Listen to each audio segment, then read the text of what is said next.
புதுச்சேரியில் ஊழலின் உச்சகட்டத்தை NR Congress BJP கூட்டணி ஆட்சி நடைபெற்று வருவதாக முன்னாள் முதலமைச்சர் நாராயணசாமி குற்றம் சாட்டியுள்ளார்.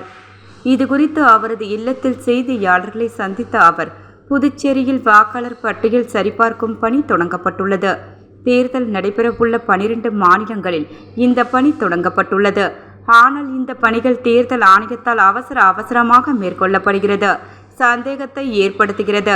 இது சம்பந்தமாக நீதிமன்றத்தில் வழக்கு தொடுக்க உள்ளதாகவும் குறிப்பிட்டார். புதுச்சேரியில் மின்சார கட்டணம் உயர்த்தப்படுகிறது. ஒரு புறம் மின்மீட்டர் பொருத்துகிறார்கள். ஒரு யூனிட்டிற்கு 20 பைசா என்று உயர்ந்தியதால் ஏழை எளிய மக்கள் பாதிக்கப்படுகிறார்கள். தொடர்ந்து 4 ஆண்டுகளாக ஆண்டுதோறும் மின்கட்டணம் உயர்த்தப்பட்டு வருகிறது என்று தெரிவித்தார். கடந்த ஆண்டு உயர்த்தப்பட்ட மின்கட்டணத்தை அரசு ஏற்றுக்கொள்ளும் என்று ரங்கசாமி அறிவித்திருந்தார்.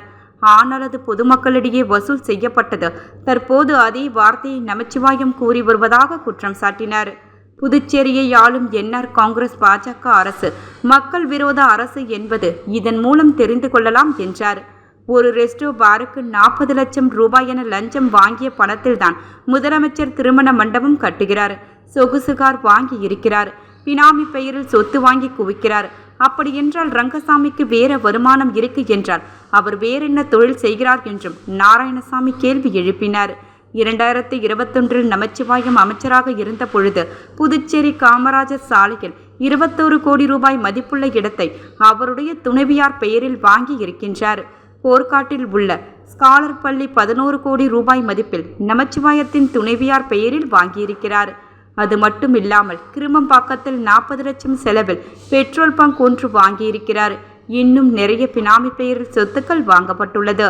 பேருந்து நிலையம் கட்டியதில் 21 கோடி ஊழல். அடுக்குமாடி குடியிருப்பு கட்டியதில் 31 கோடி ரூபாய் ஊழல். அங்கன்வாடி பொருட்கள் வாங்கியதில் ஊழல். கால்நடை வாங்கியதில் ஊழல் என ஊழலின் உச்சகட்டத்தில் என்ஆர் காங்கிரஸ் பாஜக ஆட்சி நடைபெற்று வருவதாக நாராயணசாமி குற்றம் சாட்டினார். அமைச்சர் ஜான்குமார் ஏனும் சென்று தேசிய கொடியேற்ற வேண்டுமென்று அறிவிக்கப்பட்டிருந்த நிலையில் ஒரு மாநில அமைச்சர் சுதந்திர தினத்தில் கொடியேற்றாமல் சிங்கப்பூர் சென்றது வன்மையாக கண்டிக்கத்தக்கது. ஜான்குமாருக்கு இலாக்கா இல்லாவிட்டாலும் அவர்தான் அமைச்சர் பதவியை ராஜினாமா செய்ய வேண்டுமென கேட்டுக்கொண்டார்.